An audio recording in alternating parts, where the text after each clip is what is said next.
Tudo começou na Idade Média, no período em que a Igreja Católica conquistava mais adeptos, pois foi preciso normatizar a religião. Assim, foi criado o sistema para investigar e julgar pessoas acusadas de heresia, baseada no sistema jurídico da Igreja Católica Romana. Heresia vem do grego e significa escolha. Portanto, o herege era aquele que fazia uma escolha contrária ao que afirmava a doutrina. Muitos estudiosos hoje consideram o herege como um revolucionário, pois ele defendia seus ideais mesmo correndo o risco de morte.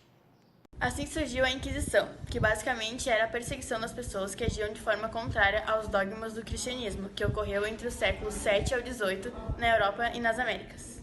Em 1376 foi escrito o Manual do Inquisidor por Nicholas Emmerich, no qual explica a origem, os procedimentos e a justificativa da Igreja pela ação inquisitora. Em 1429, a jovem Joana d'Arc, após mandar uma carta a Carlos VII, foi interrogada por conselheiros reais e lutou ao lado dos soldados, vestida como eles, ajudando a finalizar a Guerra dos 100 Anos.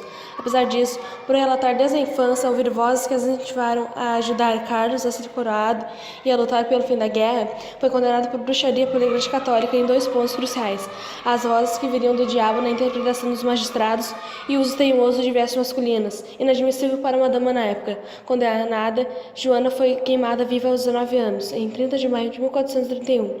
Em aproximadamente 1487, Heinrich Kramer redigiu O Martelo das Bruxas. A historiadora Irene Franklin contava que o livro se compunha por 3 partes. A primeira explicava-se como identificar bruxas, a segunda mostra como reconhecê-las e a terceira trata do julgamento e da condenação de bruxas. Como a Europa convertida ao cristianismo, a Inquisição foi utilizada como uma ferramenta de controle. Alguns soberanos aproveitavam para se desfazer dos inimigos. Um dos casos mais conhecidos foi do astrônomo italiano Galileu Galilei. Ainda no século XVI, na Europa cristã, a bruxaria era monopólio feminino.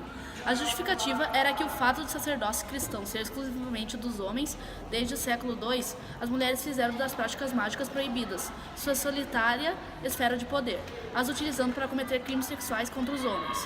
Naquela época, a maior parte da população vivia no campo e era comum existir as curandeiras, que eram mulheres que tinham muito conhecimento sobre ervas medicinais. No entanto, durante as crises, os pobres do campo passaram a descontar suas frustrações pelas colheitas ruins ou pela alta taxa de mortalidade nas pessoas que tinham menos condições de reagir, que eram solteironas e viúvas sem filhos nem maridos para protegê-las. A explicação mais tradicional para tudo isso vem da psicologia, que classifica a perseguição às bruxas como um período de histeria coletiva, doença caracterizada pela falta de controle sobre atos e emoções. Alguns estudiosos defendem que foi justamente isso que aconteceu nos Estados Unidos da década de 1950, na época anticomunista também chamada de caça às bruxas. O medo dos comunistas era tão grande que qualquer intelectual virava suspeito de espionar para a União Soviética. Dessa forma, as mesmas mulheres que ajudavam a população nas aldeias serviram para retratar toda a permissividade da mulher, consagrando sua função de tentação mundana, servindo para afastar o homem da purificação divina. Vale ressaltar que o estereótipo das bruxas era caracterizado principalmente por mulheres de aparência desagradável ou com alguma deficiência física, idosas, mentalmente perturbadas, mas também por mulheres bonitas que haviam ferido o ego de poderosos ou que despertavam desejos em padres celibatários ou homens casados. O caso mais famoso sobre bruxas ocorreu em Salem, em 1600, quando um grupo de imigrantes ingleses, conhecidos como puritanos, se estabeleceram na região de Massachusetts. A região de Salem, localizada em Massachusetts, lá os puritanos estabeleceram um governo em que a igreja comandava tudo e a população considerava a mulher submissa ao homem.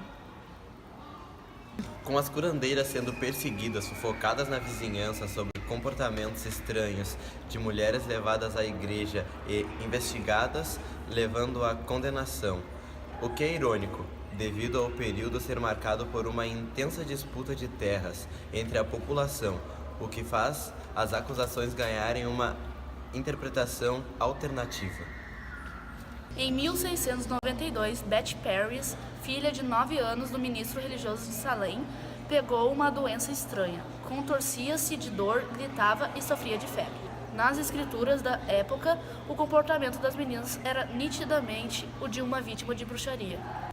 Os Os pesquisadores atuais acreditam que os sintomas apresentados pelas meninas podem ser provenientes de um fungo que atacava o trigo e, dependendo da forma como era armazenado, contribuía para a manifestação dele.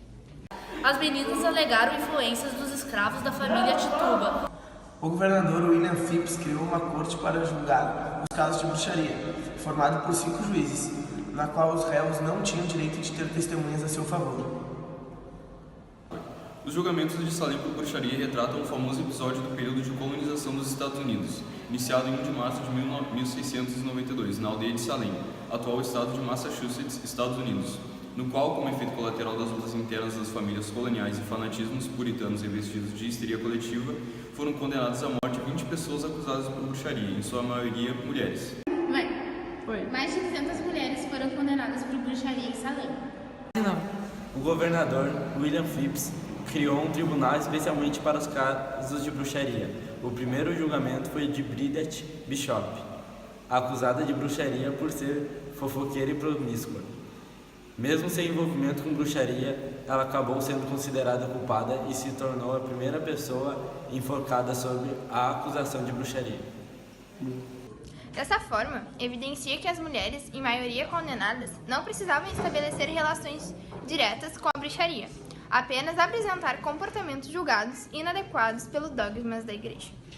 É deste fato que provém a curiosidade sobre as bruxas condenadas serem aquelas acusadas por atenderem seus desejos, mesmo que estes envolvessem figuras religiosas ou compromissadas, o que nos dá indícios das primeiras repressões à liberdade sexual feminina, se tratando de uma época onde a mulher era vista como posse de um homem e devida a ser submissa a ele. O período do arrependimento teve início depois da morte de mais de 20 pessoas, quando o juiz Samuel Sewell pediu perdão publicamente por ter errado em seus julgamentos. No dia 14 de janeiro de 1697, o Tribunal Geral de Salem promoveu um dia de jejum em respeito às almas das mulheres condenadas. Em 1711, as famílias das vítimas receberam 600 libras como forma de indenização, mas o estado de Massachusetts só se desculpou formalmente pela atrocidade em 1957, 250 anos após os enforcamentos. Mais de 2 séculos depois, a história das bruxas de Salem serviu de inspiração para o dramaturgo Arthur Miller, que relacionou através de analogias os acontecimentos da Idade Média, com a perseguição à esquerda americana no período da Guerra Fria. Salem ainda é muito visitada devido às lendas e é principalmente no Halloween que a cidade vira um atrativo turístico. Vários eventos marcam o mês de outubro. Os 2 principais são a Haunted Happenings Grand Parade, parada de rua que abre as festividades, no dia 1 e o Halloween, onde todos lotam as ruas com suas fantasias. O Museu das Bruxas de Salem também é bem popular na cidade para os turistas conhecerem a história das bruxas de Salem.